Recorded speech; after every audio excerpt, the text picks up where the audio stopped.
Assalamualaikum warahmatullahi wabarakatuh. Sugeng enjang lare-lare hebat. Kepripun kabare? Mugi-mugi lare-lare lan bapak ibu sami sehat sedaya mawon. Amin. Tetap semangat belajar nggih lare-lare soleh lan solehah.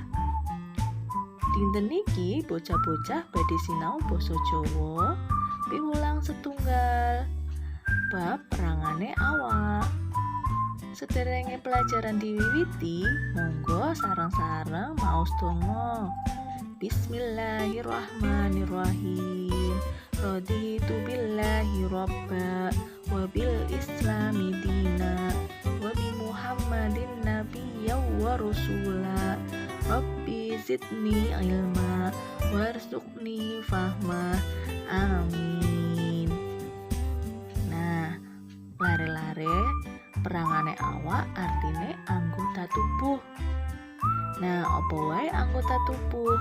Ono mripat, ono tangan, ono kuping, ono tutuk, lan ono sikil. Nah, seliyane akeh juga lho perangane awak. Saiki perangane awak lan gunane. Mripat gunane kanggo nyawang.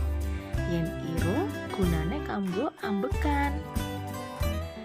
Nek kuping gunane kanggo ngrungokake. Yen tutuk gunane kanggo guneman utawa omong-omongan. Sikil gunane kanggo mlaku. Yen driji gunane kanggo nyekel. Nah, kuwi mau perangane awak lan gunane. Saiki bocah-bocah siapno buku tulis basa Jawa. Yen sampun ditulis, nah dipotret kirim kalian ustadzah nggih. Perangane awak: 1 mripat, 2 irung, 3 kuping, 4 tutuk, 5 driji, 6 sikil. Alhamdulillah, pelajaran basa Jawa dinten iki sampun rampung.